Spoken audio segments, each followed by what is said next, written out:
Assalamualaikum dan selamat sejahtera. Saya Teacher Yuhaida Yusof dari SMK Taman Desa. Okey, yang memiliki channel Yuhaida BTP dan juga seorang tenaga pengajar di Akademi YouTuber. Anda boleh log on to www.akademiyoutuber.com. Okey, teacher adalah ketua panitia ekonomi kebangsaan bagi Akademi YouTuber. Dan ini adalah siri untuk membuat liputan buku teks. Okay. Dan hari ini adalah teacher buat untuk buku teks tingkatan 5, iaitu di bawah tajuk Dasar Kewangan, merujuk buku teks muka surat 87 hingga 95 bagi buku teks tingkatan 5. Dan standard pembelajaran yang teacher akan cover hari ini ialah yang pertama 5.3.6, menjelaskan maksud dasar kewangan, dan 5.3.7 iaitu menjelaskan alat dasar kewangan yang digunakan oleh Bank Pusat untuk mengawal ekonomi. Diharapkan video ini dapat membantu guru-guru dan murid-murid di luar sana untuk memahami dengan lebih jelas tentang isi kandungan buku teks. Okey, ini adalah muka depan channel teacher. Anda boleh log on, cari je kalau masuk YouTube, tekan je Yuhaida BTP, anda akan jumpa channel teacher. Dan channel teacher ada banyak sekali bahan-bahan tentang ekonomi, juga bahan-bahan yang lain juga. Okey. Baik, sebelum kita pergi kepada dasar kewangan, teacher suka bagi anda to give you the overall picture supaya anda faham dan anda nampak keseluruhan, gambaran keseluruhan. Sebab ekonomi ni kita kena faham dia www sikit, iaitu World Wide Web. You have to see how things are connected. Anda boleh kena nampak bagaimana topik ini connected dengan topik sana dan sebagainya, baru anda lebih faham.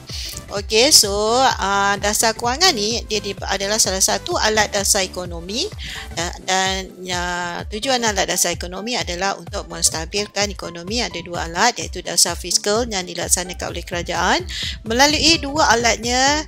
Okey, dah hasil kewangan atau cukai dan perbelanjaan. Ini pun teacher dah cover buku teksnya, ada dalam video, anda cari dalam teacher punya homepage, tekan je, type je Yuhaida BTP.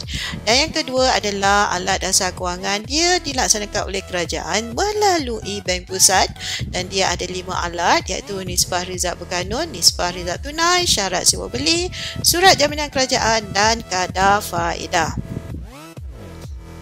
Okey, dasar kewangan, definisi dasar kewangan ialah satu cara kerajaan, tapi melalui Bank Pusat. Satu cara kerajaan mempengaruhi kegiatan ekonomi, nak banyakkan kegiatan ekonomi ke nak kurangkan kegiatan ekonomi melalui kawalan bekalan wang.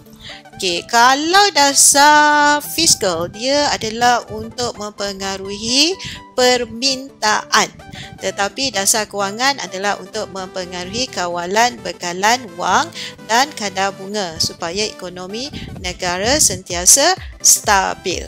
Okey, dan dia ada 5 alat. Okey, kita nak kena faham dulu keadaan ekonomi tu ada 3. Yang pertama ialah inflasi. Okey, macam mana kita tahu negara sedang mengalami inflasi? Apabila kita tengok kenaikan harga secara berterusan. IHP tu nombor makin naik. Ini adalah satu ketidakstabilan ekonomi dan kita tak mahu keadaan inflasi. Kedua ialah kemelesetan ekonomi. Kadar penganggurannya tinggi. Ramai orang tak ada kerja, tak ada duit. Dan ini juga adalah satu ketidakstabilan ekonomi dan kita tak mahu keadaan ini. Kerajaan akan berusaha untuk kestabilan ekonomi. Dia tengah-tengah. Okey, so maknanya kerajaan akan menggunakan dasar fiskal dan dasar kewangan untuk menstabilkan ekonomi. Okey, baik. So hari ini kita fokus pada dasar kewangan. Kita pergi kepada dasar kewangan mengembang dahulu. Okey, dia adalah tujuannya untuk menambah bekalan wang dalam ekonomi. Sebab waktu ini adalah pengangguran atau kemelesetan ekonomi. Ramai orang tak ada kerja, tak ada duit. So matlamat dasar ini adalah untuk menambah bekalan wang dalam ekonomi. Caranya yang pertama untuk nisbah rizab berkanun dan nisbah rizab tunai diturunkan kadar nisbahnya. Okey, kalau surat jaminan kerajaan pula kerajaan beli, kalau syarat sewa beli kerajaan akan longgarkan dan kadar faedah kerajaan akan turunkan kadar faedah. Dan semasa inflasi pula, kerajaan akan menggunakan dasar kewangan menguncung untuk mengurangkan bekalan wang dalam pasaran atau dalam ekonomi. Kerana orang tengah banyak duit, banyak permintaan tinggi. Bila permintaan tinggi, harga terus naik. Jadi kerajaan akan menggunakan dasar kewangan menguncung untuk mengurangkan bekalan wang. Caranya ialah bagi nisbah rizab berkanun dan nisbah rizab tunai, kerajaan akan naikkan kadar rizabnya. Untuk surat jaminan kerajaan akan jual supaya duit orang ramai berkurang. Lepas tu mengetatkan syarat sewa beli untuk menurunkan permintaan dan menaikkan kadar faedah juga untuk menurunkan permintaan. Okey, seterusnya buku teks muka surat 888, dasar kewangan mengembang dan dasar kewangan menguncung. Okey, apa cerita dasar kewangan mengembang ni? Alright, kita akan close up dulu supaya anda nampak. Okey, baik. Dasar kewangan mengembang dia bermatlamat untuk menambahkan bekalan wang dalam ekonomi. Okey, sebab ekonomi tengah menguncung waktu tu, tengah kemesyatan ekonomi. So, Bank Pusat perlu menambah bekalan wang dalam ekonomi digunakan untuk mengatasi masalah pengangguran iaitu kemesyatan ekonomi. Apabila penawaran wang dalam ekonomi meningkat, aktiviti pelaburan dalam ekonomi akan bertambah. Jadi aktiviti pengeluaran barang dan perkhidmatan akan turut bertambah kan.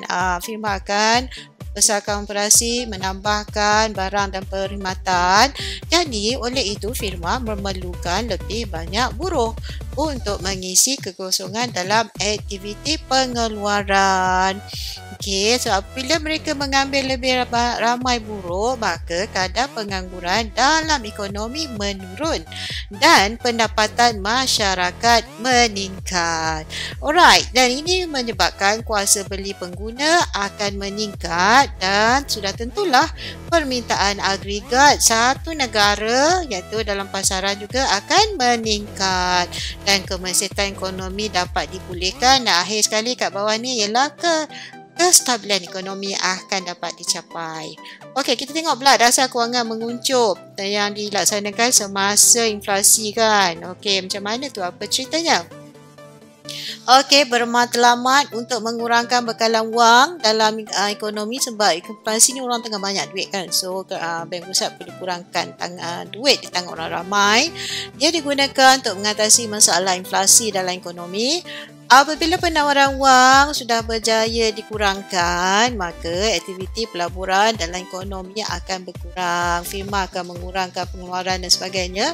So, aktiviti pengeluaran barang dan perkhidmatan akan turut berkurang. Bila berkurang, pertumbuhan ekonomi perlahan menyebabkan firma terpaksa mengurangkan pekerja kan sebab permintaan dah kurang kan, duit dah kurang, permintaan kurang, maka firma pun terpaksa mengecilkan operasi, terpaksa membuang sedikit pekerja. So, pendapatan pengguna akan menurun sebab jumlah pekerjaan dah berkurang kan. Jadi, ini akan menjejaskan kuasa beli pengguna. Kuasa beli pengguna akan menurun dan ini menyebabkan permintaan agregat dalam pasaran juga menurun. Apabila ini berlaku, tingkat harga umum yang tengah-tengah melambung, tengah tinggi tadi tu akan kembali turun. Tingkat harga umum turun, jadi dengan ini inflasi dapat ditasi sebab harga dah turun. Dan last sekali ialah kestabilan ekonomi akan berjaya dicapai. Okey, kena kita nak tengok nisbah bagaimanakah nisbah rizab berkanun berfungsi semasa inflasi dan kemesyatan ekonomi. Tapi sebelum itu, teacher nak bagi penjelasan tentang rizab berkanun dan rizab tunai dengan lebih jelas supaya anak-anak lebih faham apa benda rizab berkanun dan rizab tunai ini. Okey, katalah ada sebuah bank perdagangan, katalah teacher ambil contoh bank Maybank lah. Okey, dia mempunyai deposit 1 bilion. ringgit Malaysia. Okey, anak-anak akan tanya, teacher, deposit tu apa? Deposit tu ialah simpanan orang ramai di bank tersebut. Anda, mak bapa anda, ibu bapa anda tidak simpan duit dalam bantal ke dalam almari ke, anda simpan di bank kan? Duit bank tu sebenarnya duit kita, duit isi rumah. Okey, so ni nisbah rizab berkanun ialah, rizab berkanun tu apa? Rizab berkanun merupakan simpanan wajib bank pedangan di bank pusat berdasarkan jumlah deposit yang diterima. Okey, mereka wajib simpan di bank pusat. Okey, bank kena simpan duit ni. Peratus dia akan ditentukan oleh bank pusat. Nisbah rizab tunai. Okey, apa pula rizab tunai? Rizab tunai merupakan simpanan wajib bank perdagangan itu di bank pedangan itu sendiri. Kalau Maybank disimpan di Maybank sendiri berdasarkan jumlah yang diterima. Okey, baik.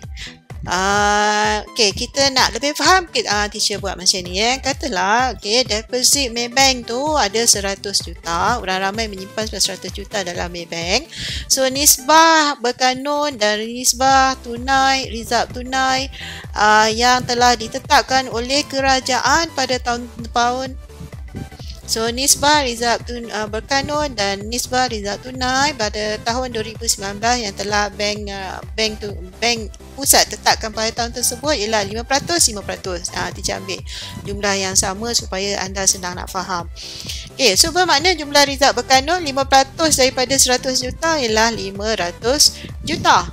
Dan 5% daripada 100 juta ialah 5 juta dan ialah 5 juta juga. So, jumlah rizab berkanun 5 juta, jumlah rizab tunai pun 5 juta. Dua-dua ni Maybank tak boleh guna. Rizab berkanun kena simpan dekat bank pusat, rizab tunai kena simpan dalam Maybank sendiri. So, jumlah kedua-duanya adalah 10 juta. Kalau tolak daripada deposit 100 juta, so sekarang ada 90 juta. Jadi, bank pusat, jadi bank Maybank atau bank perdagangan itu hanya boleh memberi pinjaman atau buat pelaburan 90 juta sahaja. 10 juta kena simpan separuh, 5 juta di bank pusat dan 5 juta di bank perdagangan itu sendiri. Alright.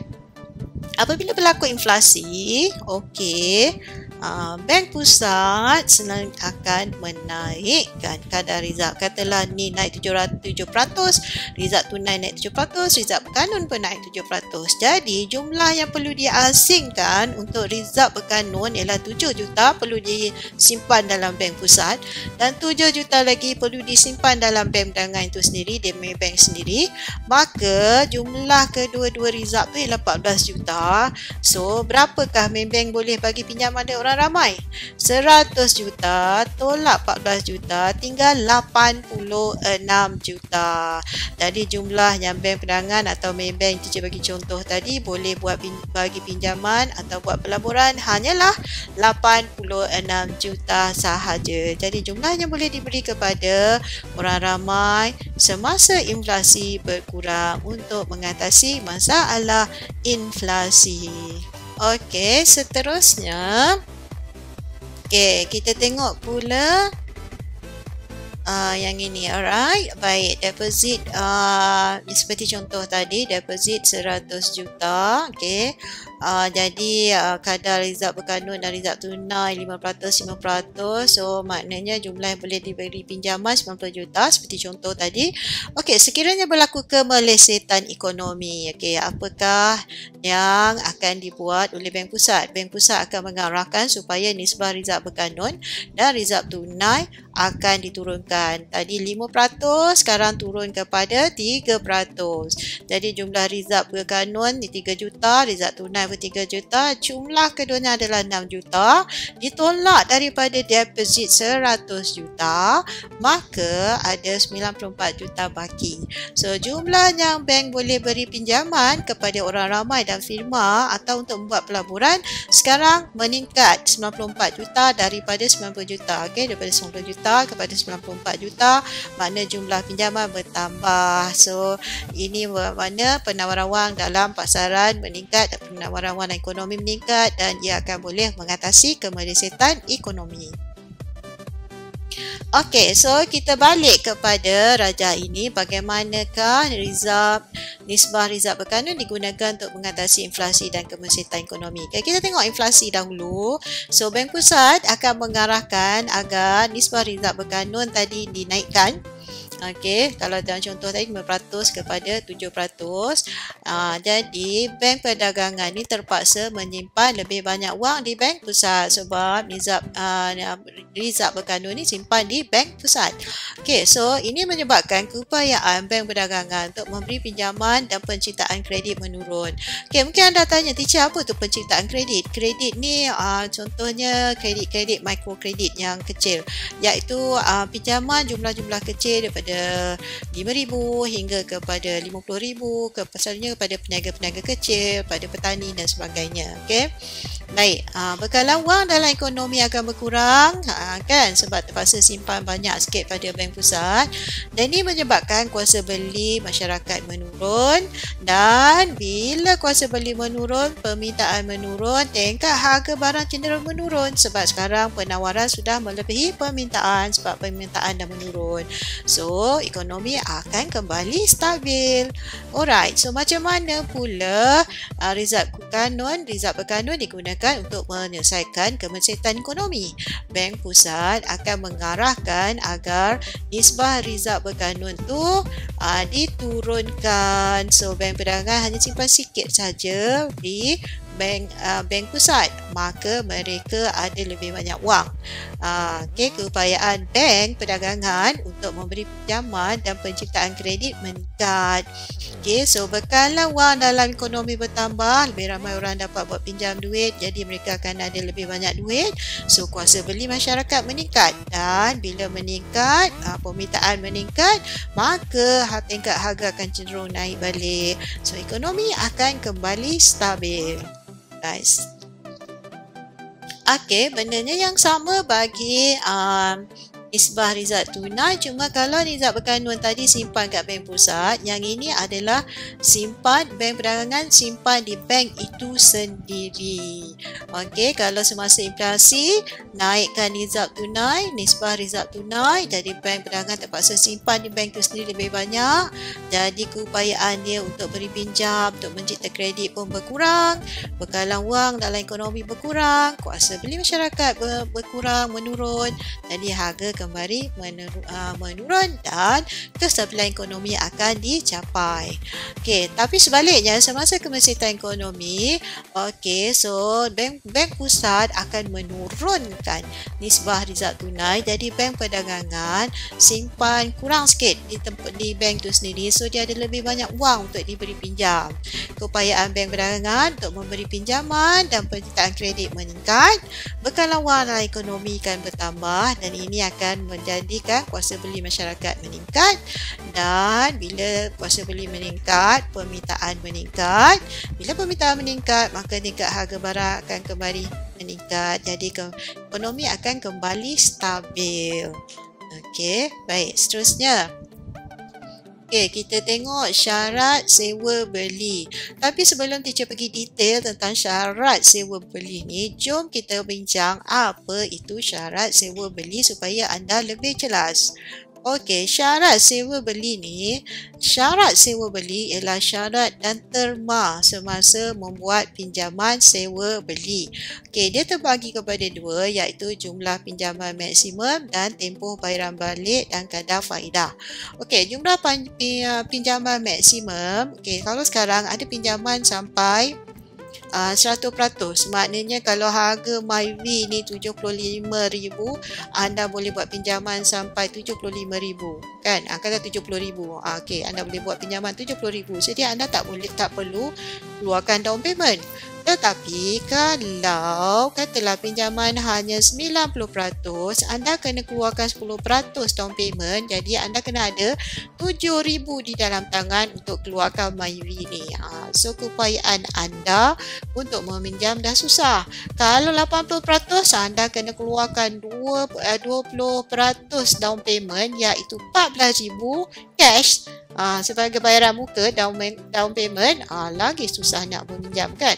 So kerajaan Bank Pusat akan kontrol dari segi jumlah pinjaman maksimum, juga dia kontrol dari segi tempoh bayaran balik. Okay, 10 tahun contohnya, kalau 10 tahun macam mana dia efek teacher? 10 tahun, 7 tahun, 5 tahun, dia akan efek dari segi jumlah bayaran bulanan. Kalau 10 tahun kita bayar sikit je bulan-bulan, kita buat perbandingan 10 tahun dengan 5 tahun.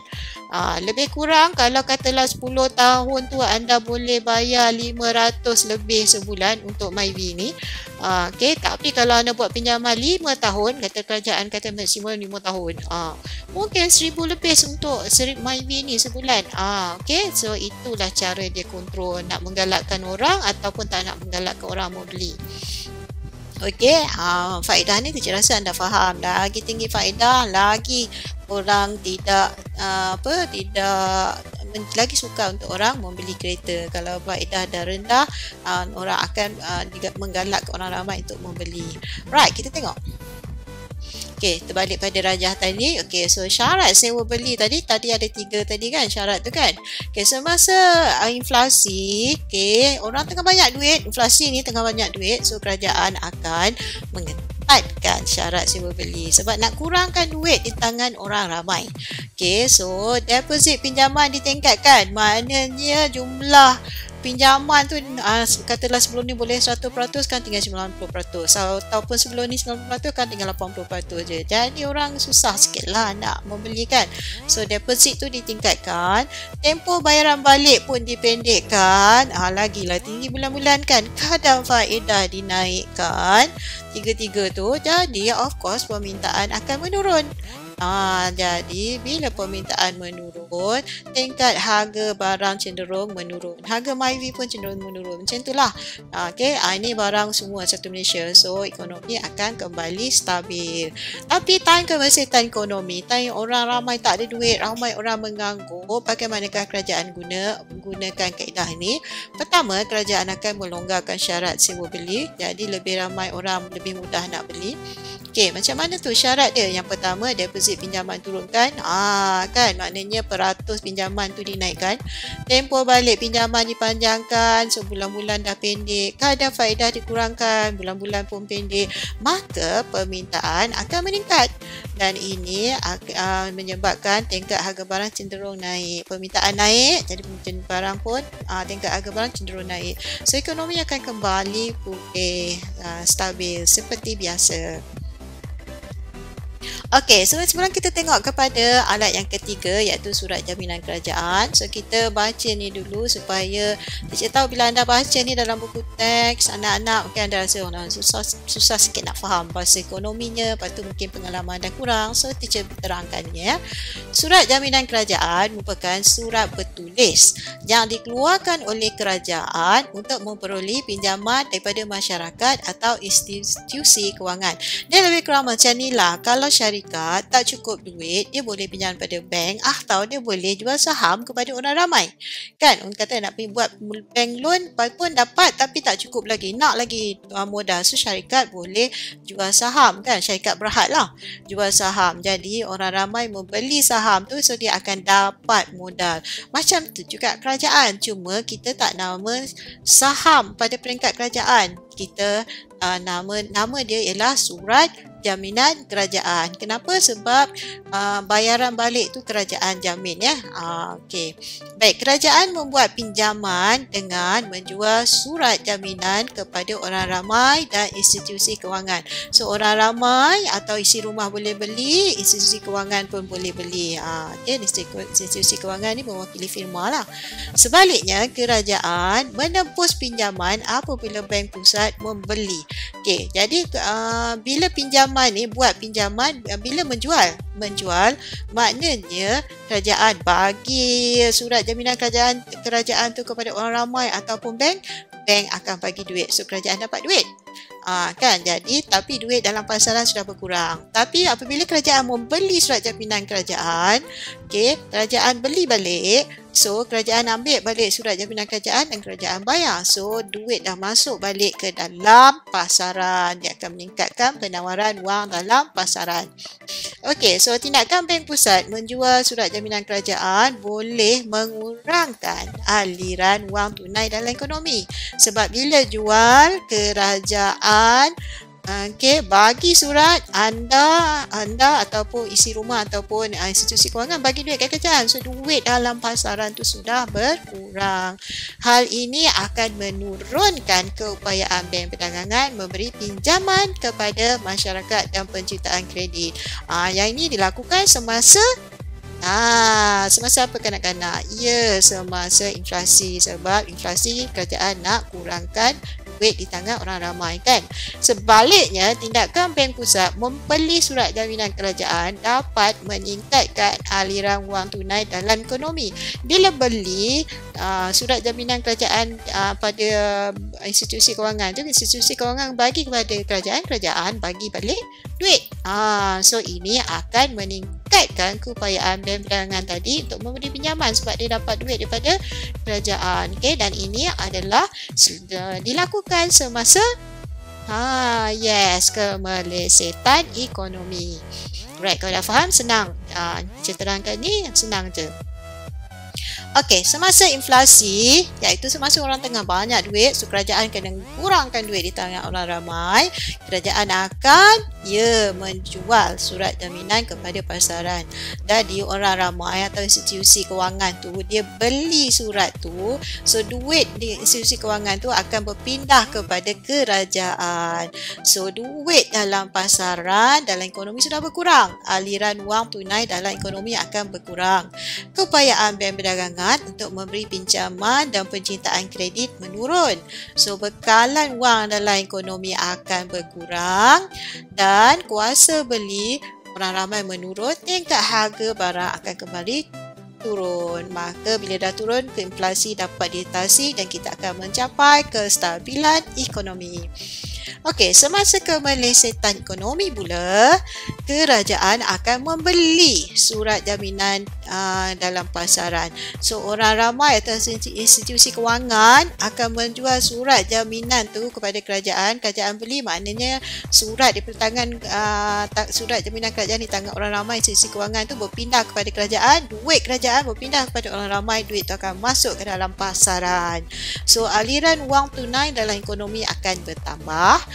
Keupayaan bank perdagangan untuk memberi pinjaman dan penciptaan kredit meningkat kan. Jadi mereka dah ada banyak duit untuk bagi pinjaman. So bekalan wang dalam ekonomi bertambah, kuasa beli masyarakat meningkat, tingkat harga barang meningkat. Jadi ekonomi akan kembali stabil. Right, tak susah kan bila dah faham. Okey, kadar faedah, saya rasa anda dah faham dah ni kadar faedah kan. So semasa inflasi, naikkan kadar faedah untuk bila kadar faedah tinggi, orang akan kurang minjam. Sebab apa? Sebab kos meminjam, beban hutang meminjam meningkat. Jadi jumlah pinjaman akan berkurang. Bekalan wang dalam ekonomi akan berkurang kan, orang kurang mau beli, kuasa beli masyarakat menurun sebab dah tak boleh nak beli sangat, dah jadi makin mahal. Tingkat harga barang pun cenderung, sebab apa? Dah tak berapa laku kan, permintaan dah menurun, so tingkat harga barang akan menurun. So ekonomi akan kembali stabil. Faham kan? Okey, baik. Macam mana pula kemelesetan ekonomi, teacher? Okey, semasa kemelesetan ekonomi, kadar faedah tentulah diturunkan sebab orang ramai tak ada kerja, pengangguran tinggi. So turunkan kadar faedah untuk bantu orang ramai. Jadi kos meminjam, kos hutang peminjam menurun kan. Jadi kos pinjaman, jumlah pinjaman pun meningkat. Ramai orang boleh buat pinjaman sebab nak bayar balik tu lebih murah, lebih rendah. Okey. So bekalan wang dalam ekonomi bertambah sebab ramai orang buat pinjaman. Kuasa beli masyarakat akan meningkat, tingkat harga barang pun akan cenderung naik. Jadi ekonomi akan kembali stabil. Okey, ini adalah soalan pada buku teks muka surat 95, aktiviti 1.3.7. Okey, soalan ni macam kecil sikit, so teacher close up. Alright, ini adalah soalan pertama. Maklumat di bawah menunjukkan kedudukan deposit dan rizal berkanun sebuah bank perdagangan tempatan di Bank Pusat. Soalan A, berapakah nisbah rizal berkanun atas deposit? bagi 2013 dan 2016. So result berkanun atas deposit. So ambil result berkanun ni, bahagikan dengan deposit, darabkan 100 untuk dapatkan peratus. So macam mana nak jawab tu? Okey, kita tengok nisbah result berkanun 2013. Mula dia 2013 ya. So ambil yang di 2013 1950 per penuh iaitu 6500, darabkan 100 untuk jadikan peratus. So kita dapati bahawa peratus nisbah jadi kita dapati bahawa nisbah result berkanun pada 2013 adalah 3%. Jadi macam mana pula dengan 2016? 2016 ambil angka 2016 2720 bagi 68 000 angka penuh. So untuk jadikan nisbah peratus, kita jadikan darabkan dengan peratus. So kita dapati ialah 4.18 setelah angka tu dibundakan. Jadi kita dapati daripada 2013 kepada 2016 nisbah ni telah meningkat. So apakah jawapan bagi B? Apakah keadaan ekonomi yang berlaku pada 2016 kan? 2013 ke 2016 nisbah result berkanun tu meningkat. So apakah keadaan ekonomi itu? Ya, betul anak-anak. Pada 2016, ekonomi sedang mengalami inflasi. Oleh itu, Bank Pusat menaikkan nisbah result berkanun. Okey, kita tengok pula soalan C. Bagaimanakah tindakan Bank Pusat di atas dapat menyelesaikan masalah di 1B iaitu masalah inflasi, dan teacher andaikan ini dalam 4 markah. Okey, alright, kita buat jawapan untuk 4 markah.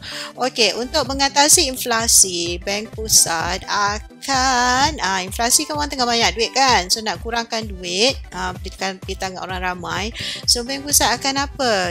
Ya, akan menaikkan nisbah result berkanun. Jadi ini akan menjadikan keupayaan bank berdagangan untuk memberi pinjaman akan bila nak kena simpan kat Bank Pusat banyak, jadi nak bagi pinjam akan berkurang atau menurun. Ini menyebabkan bekalan wang dalam pasaran berkurang atau menurun. Kuasa beli masyarakat juga menurun. Keadaan ini akan menyebabkan harga barang cenderung turun kerana penawaran melebihi permintaan kan, sebab permintaan dah kurang, jadi penawaran jadi dah lebih pada permintaan. Okey, baik. Alright, kita tengok soalan 2 pula. Maklumat di bawah berkaitan dengan syarat pinjaman bank pada 2 tempoh masa.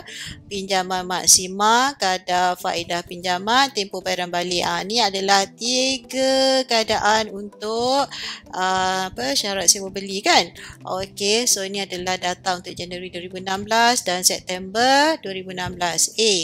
Apakah keadaan ekonomi yang berlaku pada bulan September 2016? Okey, kita tengok daripada 2016, Januari 2016 kepada September 2016, pinjaman maksimum naik, kadar faedah turun kan, pinjaman ni dimudahkan, kadar faedah diturun pun untuk memudahkan supaya orang meminjam, tempoh bayaran balik pun dinaikkan untuk memudahkan orang meminjam. So apakah keadaan ekonomi ketika itu? Yes, pada September 2016, negara sedang mengalami kemelesetan ekonomi kerana Bank Pusat telah menaikkan had pinjaman maksimum kan. Jadi orang senang nak pinjam duit muka tinggal sikit je, menurunkan kadar faedah. Jadi kos pinjaman dah kurang, melanjutkan tempoh bayaran balik.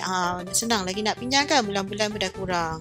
Okey, so B, bagaimanakah perubahan syarat pinjaman di atas dapat menyelesaikan masalah di 2A iaitu masalah kemelesetan ekonomi. Semasa kemelesetan ekonomi, kuasa beli rakyat, waktu tu orang tengah ramai menganggur kan. Jadi kuasa beli menurun kerana ramai rakyat yang apa tadi? Yang menganggur.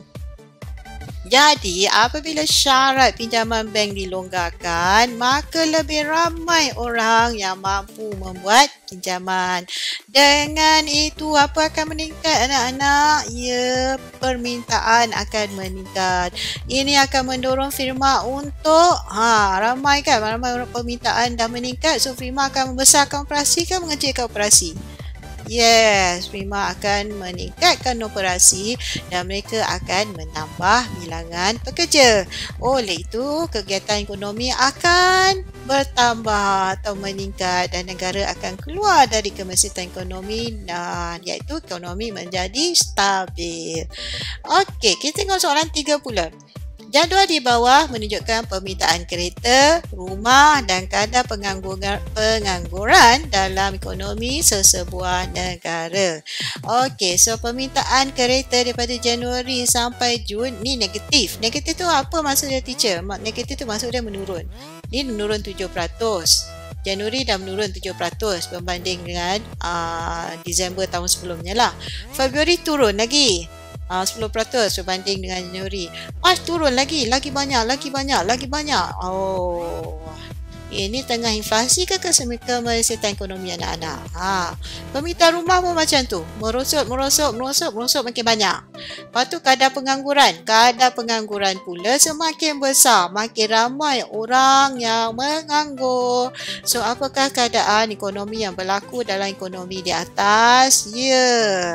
Okey, negara sedang mengalami kemelesetan ekonomi. Kerana apa? Kerana permintaan terhadap kereta dan rumah semakin menurun dari Januari hingga Jun.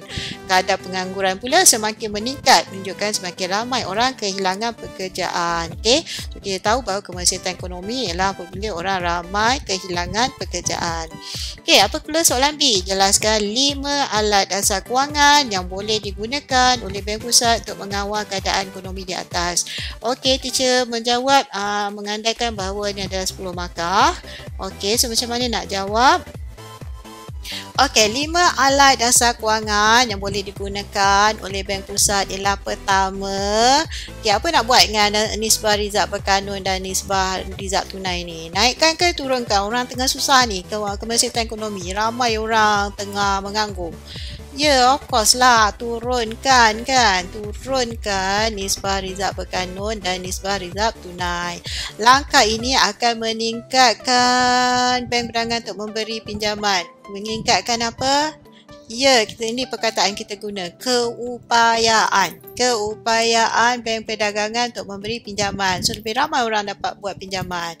Ini meningkatkan kuasa beli. Bila kuasa beli meningkat, apakah yang meningkat? Meningkatkan kuasa beli dan yes, anak-anak, permintaan masyarakat. Bank Pusat juga boleh syarat sewa beli nak buat apa? Ketatkan ke longgarkan? Kemelesetan ekonomi ni nak bantu orang susah. Ya, longgarkan syarat sewa beli untuk meningkatkan kuasa beli dan permintaan pasaran. Seterusnya, Bank Pusat boleh nak beli ke nak jual surat jaminan kerajaan ni supaya duit bertukar daripada kerajaan kepada orang ramai. So, membeli ke menjual tu?